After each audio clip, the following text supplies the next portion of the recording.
வாழ்க வையகம், வாழ்க வையகம், வாழ்க வளமுடன். குரு வாழ்க, குருவே துணை. அருள்நிதி பேராசிரியர் அன்பழகன் திருவண்ணாமலை. அனைத்து அன்புள்ளங்களுக்கும் வாழ்க வளமுடன். குருவினது நாளொரு நற்சிந்தனை வாழ்க்கை மலர் புத்தகத்திலிருந்து ஒரு தலைப்பிலே நாம் சிந்திக்கிறோம். மன நிறைவு மனிதனுக்கு மகிழ்ச்சி சுரங்கம் என்ற தலைப்பிலே குரு தந்திருக்கக்கூடிய இச்சிந்தனையை நாம் சிந்திக்கலாம். வெற்றிக்கெல்லாம் சிகரம் மனநிறைவுதான். வெற்றிக்கெல்லாம் நமக்கு சிகரமாக இருப்பது மனநிறைவுதான். முயற்சி செய்தால் மனம் எவ்வாறு இருக்கிறது என்பதை உணர்ந்து கொள்ளலாம். முயற்சி செய்தால் மனம் எவ்வாறு உள்ளது என்பதை நாம் உணர்ந்து கொள்ளலாம். பயிற்சி செய்வதும் பயனடைவதும் மிகவும் எளிமைதான். பயிற்சி செய்வதும் பயனடைவதும் மிகவும் எளிமைதான். ஒரு தனி மனிதனுக்கு தேவை என்று பார்க்கும்போது மனநிறைவு, மகிழ்ச்சித்தான். மனநிறைவும் மகிழ்ச்சியும் ஒரு மனிதனுக்கு இருந்தால் போதும், அவனுக்கு தேவை அதைவிட வேறு எதுவும் இல்லை என்பதை குரு அவர்கள் கூறுகிறார். எந்த நிலையில் நீ இருக்கிறாய் என்று கணித்துக்கொள். எங்கு, எப்படி, எவ்விடத்தில் நீ இருந்து கொண்டிருக்கிறாய் என்பதை சிந்தி.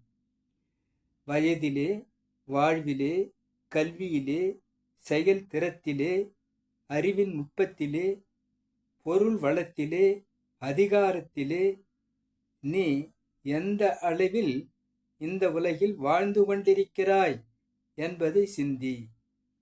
இவைகளைக் கொண்டு ஐம்பெரும் கடமைகள் என்ற அந்த கடமைகள் தான், குடும்பம், சுற்றம், ஊர், உலகம், இந்த ஐம்பெரும் கடமையில் அனைவருக்கும் நன்மை முடிந்த அளவிற்கு நீ செய்பவராக உன்னை மாற்றிக்கொள்.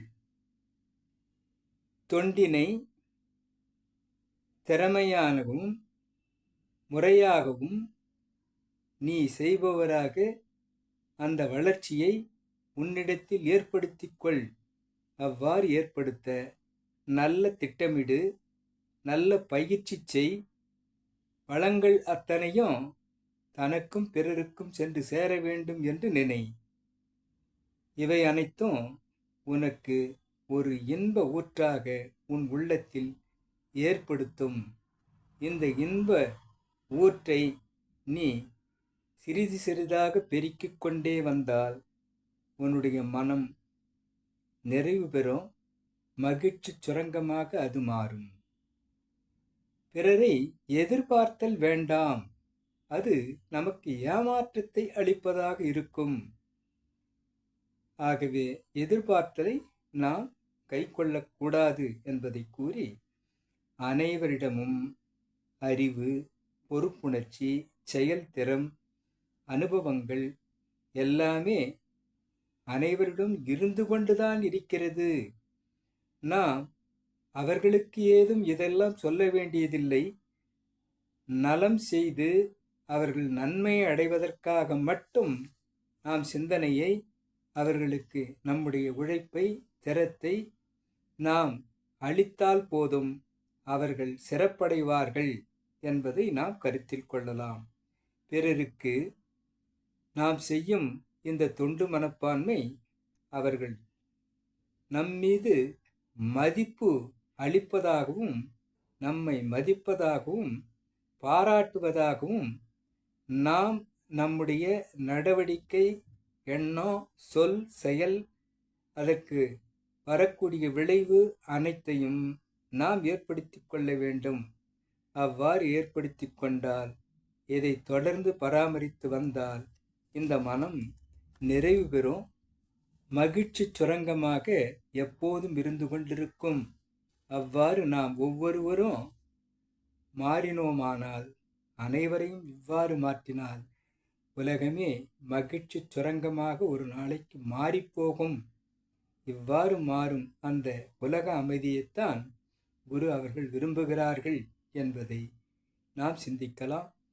இந்த சிந்தனை அளித்த குருவிற்கும் என்னுள் இவ்விளக்கத்தை ஏற்படுத்திய இறைநிலைக்கும் இதுகாரும் செய்மடுத்த அனைத்து அன்பு உள்ளங்களுக்கும் நன்றி, நன்றி, நன்றி. வாழ்க வளமுடன் என வாழ்த்து நிறைவு செய்கிறேன். வாழ்க வளமுடன்.